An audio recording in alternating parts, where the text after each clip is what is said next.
Hello students, this is Anju ma'am from Maharaja Sudarshan School Hisar. Last video we discussed the theory of demand and theory of supply. Today we discuss the next chapter, that is the chapter number 5, that is the elasticity of demand. Elasticity of demand means मांग की लोच. क्या होती है मांग की लोच? Elasticity. देखो इलास्टिसिटी के वर्ड से ही समझ आ रहा है कि यहाँ पर हमारा कुछ ना कुछ फ्लेक्सिबिलिटी होगी. देखो आपकी सीबीएसई बोर्ड की बुक और हरियाणा बोर्ड की बुक में थोड़ा सा डिफरेंस है. आपकी हरियाणा बोर्ड की बुक में ये 5th चैप्टर है, इलास्टिसिटी ऑफ डिमांड. थोड़ा सा मैं आपको ये दिखा रही हूँ. देखो सबसे पहले आप क्या करेंगे, इलास्टिसिटी ऑफ डिमांड होती क्या है, मांग की लोच होती क्या है. देखो elasticity of demand means how much and in what direction demand changes due to change in determinants. कि डिमांड में कितना, हाउ मच, और किस दिशा में परिवर्तन हो रहा है. लेकिन किस कारण हो रहा है परिवर्तन, परिवर्तन के कारण तो होंगे ही. तो ये 3 कारण होते हैं. एक तो होता है प्राइस इलास्टिसिटी ऑफ डिमांड, एक होता है इनकम इलास्टिसिटी ऑफ डिमांड, और एक होता है क्रॉस इलास्टिसिटी ऑफ डिमांड. तो इन तीनों के कारण डिमांड में कितना और किस दिशा में परिवर्तन होता है उसे मांग की लोच कहते हैं.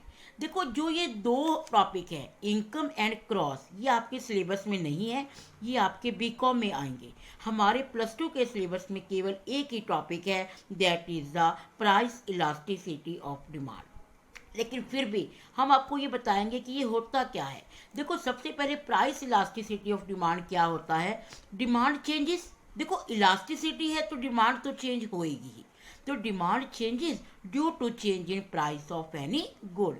किसी वस्तु की कीमत में परिवर्तन होने से मांग में कितना परिवर्तन होता है उसे प्राइस इलास्टिसिटी ऑफ डिमांड कहते हैं.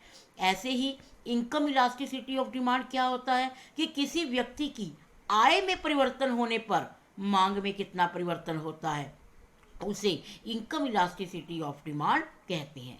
Third is the cross elasticity of demand. Cross का मतलब क्या होता है. देखो एक हमारी 2 तरह की गुड्स होती हैं, एक होती है सब्स्टिट्यूट गुड्स और एक होती है. तो सब चाय की कीमत में परिवर्तन होने से मांग में जब में परिवर्तन होने से petrol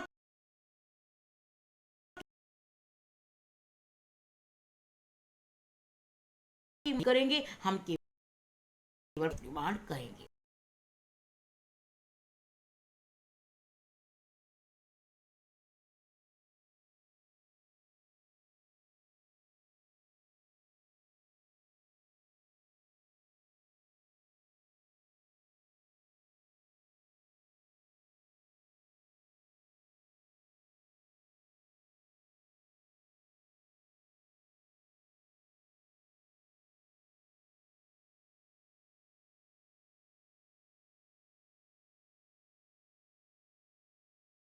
Of demand means measures as the ratio between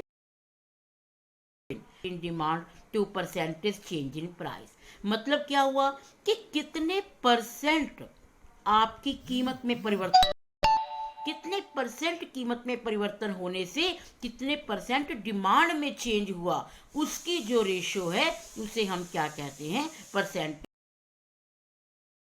अब इस क्वेश्चन का एक फॉर्मूला है. देखो सबसे पहले हमने लिखा ईडी. ईडी मतलब क्या होता है, इलास्टिसिटी ऑफ डिमांड, मांग की लोच को निकालने का फॉर्मूला. फिर आपको पता है कि कीमत और मांग में नेगेटिव रिलेशन होता है. कीमत बढ़ती है तो मांग कम होती है और कीमत कम होती है तो मांग बढ़ती है. इसलिए हमने यहाँ पर माइनस का साइन लगाया है.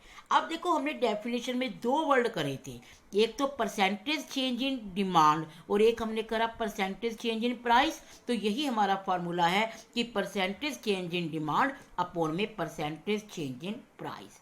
अब हम इस फॉर्मूले को प्रूव करेंगे कि कैसे हुआ ये फॉर्मूला. देखिए सबसे पहले हम डेफिनेशन करते, फॉर्मूला करते हैं परसेंटेज चेंज इन डिमांड.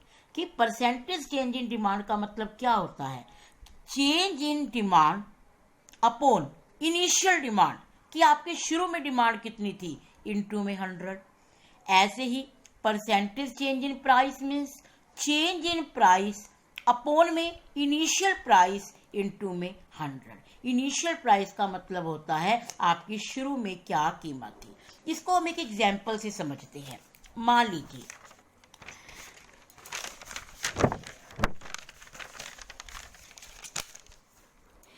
अगर किसी वस्तु की कीमत 4 रुपए है तो हम उसकी 5 वस्तुओं की मांग करते हैं, तो इसकी इनिशियल प्राइस क्या है? देखो इनिशियल प्राइस है इसकी 4 और आपकी डिमांड क्या है शुरू की 5। लेकिन अगर हमारी प्राइस बढ़कर 6 रुपए हो जाती है तो हमारी P1 जो हमारी न्यू प्राइस होगी उसको हम क्या बोलेंगे 6 रुपीज। तो हमारी डिमांड कम होकर 4 यूनिट रह जाती है। देखो जो शुरू में कीमत है उसे हम क्या कहते हैं इनिशियल प्राइस, जो शुरू में डिमांड है उसे हम क्या कहते हैं इनिशियल डिमांड। जब हमारी प्राइस चेंज हुई उसे हम क्या कहते हैं न्यू प्राइस। जब हमारी क्वांटिटी चेंज हुई उसे हम क्या कहते हैं Q1। अब change in price, change in price का फॉर्मूला होता है P1 माइनस P। ऐसे ही चेंज इन क्वांटिटी का फॉर्मूला होता है Q1 माइनस Q। अब जब P1 माइनस P हम करते हैं तो हमारा क्या फाइंड आउट होता है डेल्टा P, और Q1 माइनस Q कैलकुलेट करते हैं तो हमारा कैलकुलेट होता है डेल्टा Q। अब हम दोबारा अपने फॉर्मूले पर आते हैं।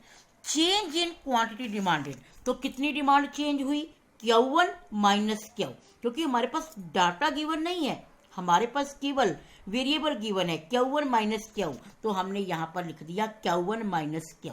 फिर हमने कहा इनिशियल डिमांड, इनिशियल मतलब शुरू में क्या डिमांड थी, शुरू में डिमांड थी Q, तो हमने यहाँ पर क्या लिख दिया Q लिख दिया। फिर ऐसे ही change in price P1 minus P, initial price P, 100 से 100 क्या हो गया आपका कट ऑफ हो गया।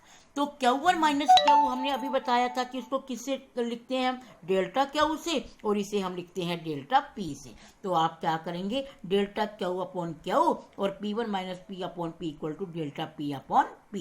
ये डिवाइड में है तो हमने इसको डिवाइड कर दिया। आपको पता है डिवाइड सॉल्व नहीं होता तो हमने मल्टीप्लाई करके नेक्स्ट आइटम को क्या कर दिया रेसिप्रोकल कर दिया। Delta Q upon Q into P upon delta P। तो हमारा फॉर्मूला क्या बन गया ED equal to elasticity of demand equal to minus P upon Q into delta Q upon delta P।